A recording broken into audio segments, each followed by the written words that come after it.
College വിദ്യാർത്ഥിയുടെ കൈ വെട്ടിമാറ്റി റോഡരികിൽ ഉപേക്ഷിച്ച നിലയിൽ. പത്രവാർത്ത വായിച്ച ദേവനന്ദ ഞെട്ടിത്തരിച്ചു. അവളുടെ ചിന്ത ഇന്നലത്തെ ദിവസത്തിലേക്ക് പോയി. കോളേജ് കഴിഞ്ഞ് വീട്ടിലോട്ട് നടന്നു വരുന്ന വഴിയാണ് ഒരു ചെറുപ്പക്കാരൻ ബൈക്ക് മുമ്പിൽ കൊണ്ട് നിർത്തിയത്. അവൾ ഞെട്ടി പിന്നോട്ട് മാറി. ഹെൽമെറ്റ് മാറ്റിയപ്പോൾ അവന്റെ മുഖം കണ്ട് അവൾ ഭയം കൊണ്ട് വിറച്ചു. അവളുടെ പുറകിൽ കുറെ നാൾ ശല്യം ചെയ്തുകൊണ്ടാണെന്ന് അരുണായിരുന്നത്. അവൾ ചുറ്റിലും ആരെങ്കിലും ഉണ്ടോ എന്ന് നോക്കി. അങ്ങകലെ പാർക്ക് ചെയ്തിട്ടൊരു കാറല്ലാതെ അവിടെ വേറെ ആൾക്കാരാരുമില്ലായിരുന്നു. എന്താ? അവൾ വിറച്ച് വിറച്ച് ചോദിച്ചു. നല്ല രസമുണ്ട്. പേടിച്ച് പറിച്ചുള്ള നിന്റെ നിൽപ്പ് കാണുമ്പോഴേ കടിച്ച് തിന്നാൻ തോന്നുക. അവനൊരു വഷളം ചിരിയോടെ അവളെ ആകമൊത്തം നോക്കി പറഞ്ഞു. അവൾ വെറുപ്പോടെ മുഖം തിരിച്ച് അവനെ മറികടന്ന് മുമ്പോട്ട് പോകാൻ തുടങ്ങിയതും അവനവിടെ കയ്യിൽ കയറി പിടിച്ചു. അങ്ങനെ അങ്ങ് പോവാതെ. കുറച്ച് മാസങ്ങളായി ഞാൻ നിന്റെ പുറകെ ഇങ്ങനെ നടക്കുമല്ലേ, ഇന്നെങ്കിലും ഒരു മറുപടി താ. അവൾ അവന്റെ കൈകൾ പിടിക്കാൻ ശ്രമിക്കുന്തോറും അവൻ പിടി മുറുക്കിക്കൊണ്ടിരുന്നു. അവളുടെ കയ്യിലെ കുപ്പിവളകൾ പൊട്ടി കയ്യിൽ നിന്ന് ചോര ഒലിച്ചിറങ്ങി. അവളുടെ കണ്ണുകൾ നിറഞ്ഞു. പ്ലീസ് വിട്, കൈ വേദനിക്കുന്നു, അവൾ കരച്ചിലടക്കി പറഞ്ഞു. നീ എനിക്കൊരു മറുപടി താ. എനിക്കിഷ്ടമല്ല, അവൾ ധൈര്യം സംഭരിച്ച് പറഞ്ഞു. നീ ഇഷ്ടപ്പെടുന്ന എനിക്ക് നിർബന്ധമല്ല. ഒരു രാത്രിയിലേക്ക് നീ ഒന്ന് വഴങ്ങി തന്നാലും മതി. അത്രയ്ക്ക് നിന്നെ എനിക്ക് ഇഷ്ടപ്പെട്ടു. അവന്റെ വാക്കുകൾ കേൾക്കുന്തോറും അവളുടെ ദേഹത്ത് പുഴുവരിക്കുന്ന പോലെ തോന്നി. പെട്ടെന്ന് പിന്നിൽ നിന്നൊരു കാറിന്റെ ഹോൺ കേട്ടതും അവൻ തിരിഞ്ഞു നോക്കിയ നിമിഷം അവൾ അവന്റെ കൈ വിടുവിച്ച് അവിടുന്ന് കരഞ്ഞുകൊണ്ട് ഓടിപ്പോയി. മോളെ, എന്തെടുക്കുക? കോളേജിൽ പോകാൻ റെഡിയാവുന്നില്ലേ? അച്ഛന്റെ വിളിയിലാണ് അവൾ ഇന്നലത്തെ ദിവസത്തെ ഓർമ്മയിലും തിരിച്ചെത്തിയത്. റെഡിയാൻ പോവാച്ചാ, അതും പറഞ്ഞ് അവൾ റൂമിലേക്ക് പോയി. മോഹന്റെയും കീർത്തനയുടെയും ഒരേ ഒരു മകളാണ് ദേവനന്ദ മോഹൻ. ആര് കണ്ടാലും മോഹിച്ചു പോകുന്ന തരത്തിലുള്ള സർപ്പ സൗന്ദര്യമാണ് ദേവനന്ദക്ക്. AV കോളേജിലെ 1ാം വർഷ BCom സ്റ്റുഡന്റ് ആണ് നന്ദ. മോഹനിന്റെയും കീർത്തനയുടെയും ലവ് മാരേജ് ആയിരുന്നു. അതുകൊണ്ട് തന്നെ അവർക്ക് പറയത്തക്ക ബന്ധുക്കൾ ആരുമില്ല. നന്ദയെ പ്രസവിച്ചപ്പോൾ തന്നെ കീർത്തന ബ്ലീഡിംഗ് കൂടി മരണപ്പെട്ടു. വേറൊരു വിവാഹ ജീവിതം തിരഞ്ഞെടുക്കാതെ തന്റെ മകൾക്ക് വേണ്ടി ജീവിക്കുന്നതാണ് മോഹന്. കവലയിൽ ഒരു പലചരക്കട നടത്തുകയാണ് മോഹന്. അവൾ പെട്ടെന്ന് റെഡിയായി അച്ഛനോട് യാത്ര പറഞ്ഞ് കോളേജിലേക്ക് പോയി. ബസ് സ്റ്റോപ്പിലെത്തിയപ്പോഴേ കണ്ടു അവളുടെ ഫ്രണ്ട് അമൃതയെ. നീ ഇന്നത്തെ പത്രം വായിച്ചോ? നന്ദൊന്ന് മൂളി. എന്തായാലും അവന്റെ ശല്യം ഒഴിഞ്ഞു പോയല്ലോ. പാവം അവനോ? എത്ര പെൺകുട്ടികളുടെ ജീവിതം അവൻ കാരണം തകർന്നിട്ടുള്ളു. എന്തായാലും ഇനി അവന്റെ ശല്യം കാണില്ല. എന്നാലും ആരായിരിക്കും അത് ചെയ്തത്? നമ്മളെ ബാധിക്കുന്ന വിഷയമല്ലല്ലോ അത്. അമൃതയൊന്ന് മൂളി. ബസ് വന്നപ്പോൾ അവരതിൽ കയറി. നന്ദ വിൻഡോ സീറ്റിലായിരുന്നു.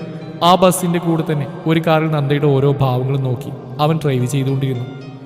അവൾ കോളേജിലിറങ്ങി ഗേറ്റ് കടക്കുന്നവരെ അവന്റെ കണ്ണുകൾ അവളിൽ പതിഞ്ഞുകൊണ്ടിരുന്നു. നന്ദു, നീ അറിഞ്ഞോ? എന്ത്? നോട്ട്സ് എഴുതുന്നതിനിടയിൽ നന്ദു ചോദിച്ചു. നമ്മുടെ അക്കൗണ്ടൻസിന്റെ സാറ് മാറി, പുതുതായിട്ടൊരു സാറ് വന്നു. ഒരു ചുള്ളൻ, എന്ത് ഭംഗിയാണെന്ന് കാണാൻ. നന്ദു വെറുതെ ഒന്ന് മൂളി. ഞാനിത് ആരോടോ പറയുന്നത്? സൗന്ദര്യ ആസ്വാദനം ഇല്ലാത്തവള്. എൻ്റെ അമ്മു, ഞാൻ പഠിക്കാനായിട്ട് ഇവിടെ വരുന്നത്. വേറെ നോക്കാൻ എനിക്ക് സമയമില്ല. ബൂജി, നീ ഇരുന്ന് പഠിച്ചോ, അമൃത മുഖം കൂട്ടിക്കൊണ്ട് പറഞ്ഞു. ഉച്ചക്കത്തെ ഇന്റർവെല്ലിന് ശേഷം അവരുടെ ക്ലാസ്സിലേക്ക് പുതിയ സാറ് വന്നു. ക്ലാസ്സിലെ പെൺകുട്ടികളൊക്കെ അവന്റെ സൗന്ദര്യത്തിൽ മതിമറന്നു നിന്നു. Hi everyone, my name is Aromal and I will be your accountancy professor. First നമുക്ക് തമ്മിലൊന്ന് പരിചയപ്പെടാം അല്ലേ? അങ്ങനെ ഓരോരുത്തരെ അവൻ പരിചയപ്പെട്ടു.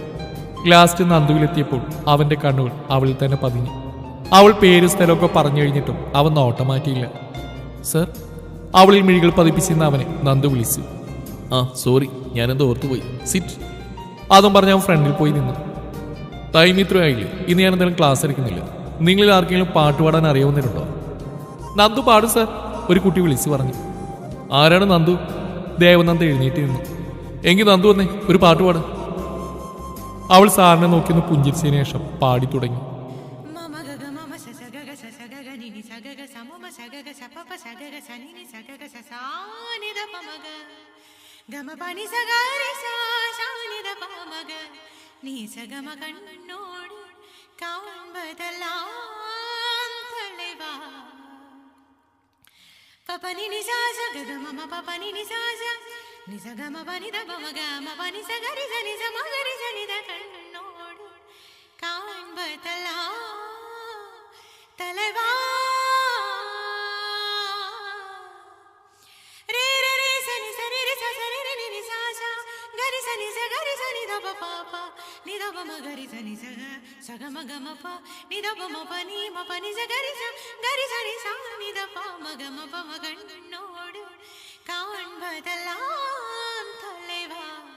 കൺകൾക്ക് സ്വന്തമില്ലേ കൺകൾക്ക് സ്വന്തമില്ലേ. ആരോമൽ അവളുടെ സ്വരമാധുര്യത്തിൽ ലയിച്ച് അവളെ കണ്ണെടുക്കാതെ നോക്കി നിന്നു. കുട്ടികളുടെ കയ്യടി ശബ്ദമാണ് അവൻ അവളിൽ നിന്ന് പിന്തിരിപ്പിച്ചത്. നന്നായിരുന്നു, താങ്ക് യു സർ. അവളൊരു പുഞ്ചിരിയോടെ പറഞ്ഞ് സീറ്റിലേക്ക് പോയിരുന്നു. ബെല്ലടിച്ച് ക്ലാസ്സിൽ നിന്ന് ഇറങ്ങിയിട്ടും ആരോമൽ അവളുടെ പുഞ്ചിരിയിൽ കുടുങ്ങിക്കിടക്കുകയായിരുന്നു. ക്ലാസ് കഴിഞ്ഞ് ബസ് കയറി നന്ദ വീട്ടിലേക്ക് പോയി. കവലയിൽ നോക്കിയപ്പോൾ അച്ഛന്റെ കട അടച്ചിട്ടിരിക്കുന്ന കണ്ട് അവളുടെ നെറ്റിയൊന്ന് ചുളിഞ്ഞു. അച്ഛൻ നേരത്തെ കട അടച്ചു. അതും ആലോചിച്ച് അവൾ വീട്ടിലേക്ക് നടന്നു. അവൾ ഫ്രണ്ട് ഡോർ തുറന്ന് അകത്ത് കയറി കണ്ട കാഴ്ചയിൽ ഞെട്ടിത്തരിച്ചു. തറയിൽ കിടക്കുന്ന മോഹന് നെറ്റിയുടെ സൈഡിലായി ചെറിയ മുറിവിൽ നിന്ന് ചോര ഒലിച്ചിറങ്ങുന്നു. അവൾ ഓടിപ്പോയി അയാളെ കുലുക്കി വിളിച്ചിട്ടും അനക്കൊന്നുമില്ലായിരുന്നു. അവളുടെ കണ്ണുകൾ നിറഞ്ഞൊഴുകി. അവൾക്ക് എന്ത് ചെയ്യണമെന്നറിയാതെയായി. ഓടിപ്പോയി അപ്പുറത്തെ വീട്ടിലെ സരോജിനി ചേച്ചിയെ കൂട്ടിക്കൊണ്ടുവന്നു. മോളെ എണീക്കുന്നില്ലല്ലോ, ഞാനൊന്ന് സതീഷേട്ടനെ വിളിക്കട്ടെ. അതും പറഞ്ഞ് ഫോൺ എടുത്ത് അവളുടെ ഭർത്താവിനെ വിളിച്ച്. മോളെ, സതീഷേട്ടൻ പറയുന്നത് പെട്ടെന്ന് ഹോസ്പിറ്റലിൽ കൊണ്ടുപോകാനാ. ഏട്ടൻ ദൂരെ ഒരു ഓട്ടത്തിന് പോയിരിക്കുക. ഇനിയിപ്പോൾ എന്താ ചെയ്യുക? ഞാൻ പുറത്തു വല്ല വണ്ടി ഉണ്ടോ നോട്ടെ ചേച്ചി.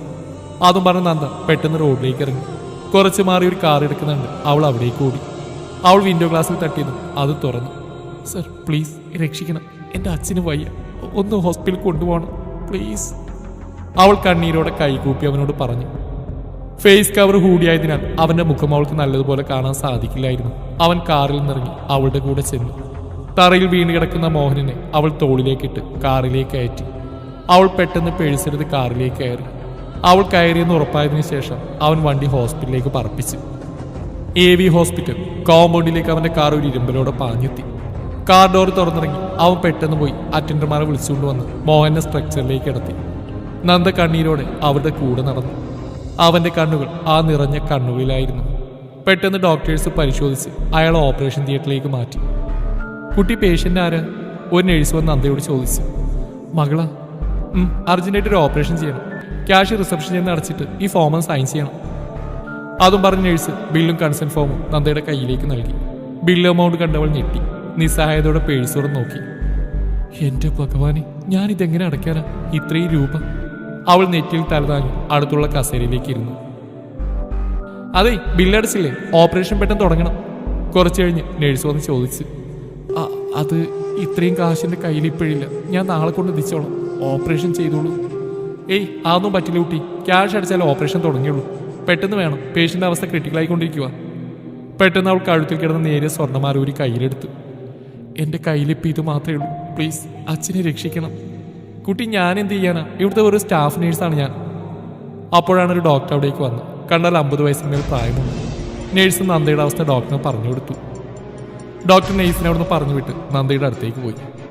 മോളെ, പ്ലീസ് ഡോക്ടർ, എൻ്റെ അച്ഛനെ രക്ഷിക്കണം, ഞാൻ ഡോക്ടറെ കാല് പിടിക്കുക. അതും പറഞ്ഞ് അവൾ കുനിയാൻ പോയതും അയാൾ അവളെ പിടിച്ചു നിർത്തി. വിഷമിക്കണ്ട, പൈസയൊക്കെ ഞാൻ അടച്ചോളാം, പക്ഷേ മോളൊന്ന് മനസ്സ് വെക്കണം. അവൾ മനസ്സിലാവാതെ ഡോക്ടറെ നോക്കി. മോളുടെ ഒരു രാത്രി അതെനിക്കൊന്ന് തന്നാൽ മതി, വേറെ ആരും അറിയില്ല. എന്തു പറയുന്നു? അവൾ എന്തോ ധൈര്യത്തിൽ അയാളുടെ മുഖത്തേക്ക് ആഞ്ഞടിച്ച്. ഓ, ഇത്രക്ക് ധൈര്യം കൊണ്ടായിരുന്നു എങ്കിൽ മോളുടെ അച്ഛൻ ഇന്നിവിടെ തന്നെ കിടക്കും. മരിച്ചാൽ നീ മാത്രമായിരിക്കും ഉത്തരവാദി. ഈ തല്ലി ഞാൻ കാര്യമായിട്ട് എടുക്കുന്നില്ല, മോളെ ആലോചിക്ക്. അതും പറഞ്ഞ് അയാൾ അവിടെ തോളിലായി തൊടാൻ വന്നു. അറപ്പോടെ അവൾ മാറി. ഇതെല്ലാം ദൂരെ നിന്ന് വീക്ഷിച്ച് അവന്റെ ഞരമ്പുകൾ വലിഞ്ഞു മുറുകി. ഫോൺ എടുത്ത ഒരാൾക്ക് കോൾ ചെയ്തു. Dismiss doctor Vinod. But why? What's the reason? I am the MD of the hospital. Do you know that? Yes sir. Then do what I said. You have no right to question me. Sorry sir. അവൻ പെട്ടെന്ന് ക്യാബിലേക്ക് പോയി dress മാറ്റി operation തിയേറ്ററിലേക്ക് കയറി. മോളെ വിഷമിക്കണ്ട, ബില്ലൊരാൾ അടച്ച്, operation തുടങ്ങി. പുറത്തിരുന്ന് കരഞ്ഞുകൊണ്ടിരുന്ന നന്ദയോട് നേഴ്സ് പറഞ്ഞു. ആരടച്ചത്? അവൾ ഞെട്ടലോടെ ചോദിച്ചു. അതൊന്നും എനിക്കറിയില്ല മോളെ. എന്നാൽ ആരായിരിക്കും ക്യാഷ് അടച്ച്? അവൾ അതും ചിന്തിച്ച് കസേരയിലിരുന്നു. ഭഗവാനെ, അച്ഛനൊന്നും സംഭവിക്കില്ലേ? മനസ്സിൽ പ്രാർത്ഥിച്ചുകൊണ്ട് കണ്ണടച്ച് അവൾ ചെയറിലേക്ക് ചാരി. 2 മണിക്കൂറുകൾക്ക് ശേഷം ഡോക്ടർ പുറത്തേക്ക് വന്നു. ഓപ്പറേഷൻ സക്സസ് ആയിരുന്നു. ഒരു 24 hours ഒബ്സർവേഷനിൽ ഇരിക്കട്ടെ, അത് കഴിഞ്ഞ് റൂമിലേക്ക് മാറ്റാം. അവളുടെ അടുത്തേക്ക് വന്ന് ഡോക്ടർ പറഞ്ഞു. മാസ്ക് വെച്ചതിനാൽ മുഖം കാണാൻ കഴിയില്ലായിരുന്നു. നേരത്തെ വന്ന ഡോക്ടറുടെ ശബ്ദത്തിൽ നിന്ന് അവൾക്ക് മനസ്സിലായി. അച്ഛൻ എനിക്കൊന്ന് കാണാൻ പറ്റുമോ? കയറി കണ്ടോളൂ, പെട്ടെന്ന് ഇറങ്ങണം. ശരി ഡോക്ടർ.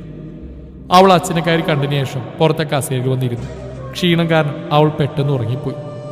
അവൻ പുഞ്ചിരിയോട് അവളുടെ അടുത്ത് വന്നിരുന്നു. അവളുടെ ചെരിഞ്ഞുപോയ തലയെടുത്ത് തൻ്റെ തോളിലേക്ക് വെച്ച് അവളെ ഒരു കയ്യാലെ പൊതിഞ്ഞു പിടിച്ച് നെറ്റിയിൽ അമർത്തി ചുംബിച്ചു. രാവിലെ നേരത്തെ തന്നെ അവൻ ഉണർന്നു അവളെ നോക്കി. നെറ്റിയിൽ പാറി വീണ മുടിയിഴകളെ മാറ്റിവെച്ച് അവളെ കസേരയിലേക്ക് ചായച്ചിരുത്തി. ഐ ലവ് യു ദേവ. എത്രയും പെട്ടെന്ന് ഞാൻ നിന്റെ മുന്നിലേക്ക് വരും, എൻ്റെ സ്വന്തമാക്കാൻ. അവളുടെ ചെവിയിലേക്ക് മുഖമടുപ്പിച്ച് അവൻ പറഞ്ഞു. ശേഷം ചുണ്ടുകളിൽ പതിയെ ചുംബിച്ച് ഒരു മൂളിപ്പാട്ടോടെ അവൻ അവിടുന്ന് പോയി.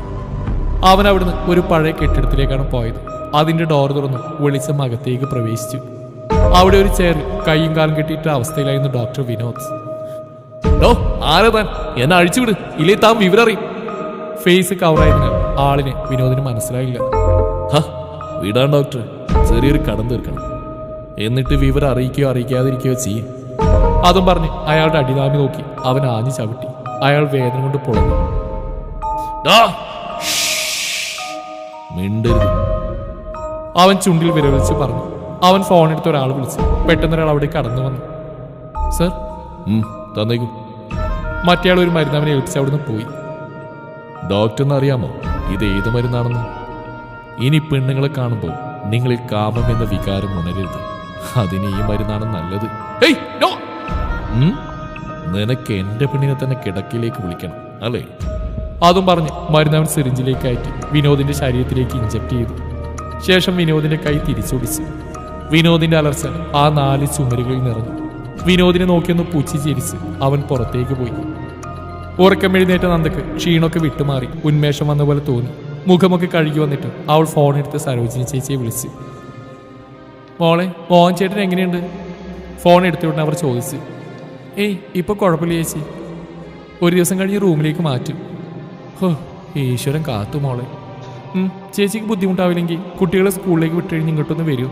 എനിക്ക് വീട്ടിൽ പോയിട്ടൊന്ന് ഫ്രഷായി ഡ്രസ്സൊക്കെ എടുക്കണമായിരുന്നു. ഞാൻ വരാം മോളെ.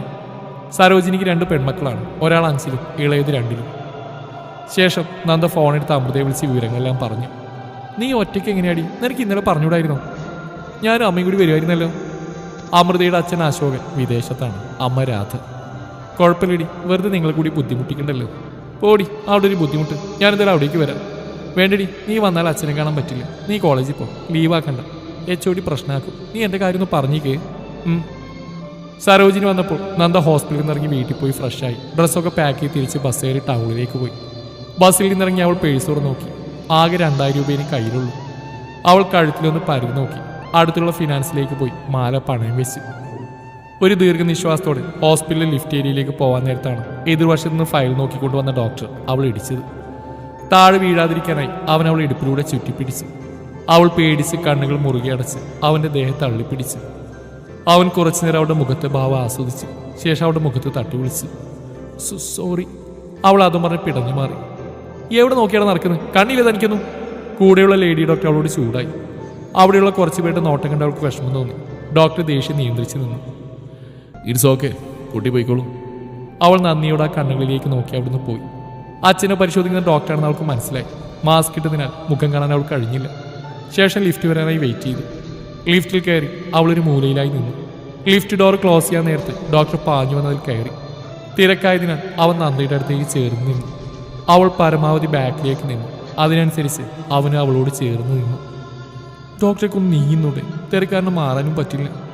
അവൾ അത് മനസ്സിൽ ആലോചിച്ച് നിന്നു. പെട്ടെന്ന് അവളുടെ ഫ്ലോർ എത്തി. ലിഫ്റ്റ് ഇറങ്ങി അവൾ പോകുന്നവരെ അവൻ്റെ കണ്ണുകൾ അവളെ പിന്തുടർന്നുകൊണ്ടിരുന്നു. നീ അറിഞ്ഞോ? നമ്മുടെ പഞ്ചാരക്കുഞ്ച് വിനോദ ഡോക്ടറിനെ ഡിസ്മിസ് ചെയ്തു. എന്തിന്? അതൊന്നറിയില്ല. ഇന്നലെ രാത്രിയായിരുന്നു സംഭവം. രക്ഷപ്പെട്ടു. എന്നാ ഒലിപ്പീരങ്ങേര്. അതെ. ICUലേക്ക് പോകാൻ നേരമാണ് മുന്നിൽ പോകുന്ന നഴ്സുമാരുടെ സംസാരം നന്ദ കേട്ടത്. ഇന്നലെ എന്നോട് വൃത്തിയോട് സംസാരിച്ച ഡോക്ടറെ കുറിച്ചല്ലേ പറയുന്നു. നന്നായി, അയാളിനി കാണണ്ടല്ലോ. രക്ഷപ്പെട്ടു. ഇങ്ങനെയുണ്ടോ ഡോക്ടർമാർ? അയാളുടെ മകളുടെ പ്രായമില്ല എനിക്ക്. അയാൾ പറഞ്ഞ വാക്കുകൾ ഓർക്കും തോറും അവളിൽ അരിശം നിറഞ്ഞു.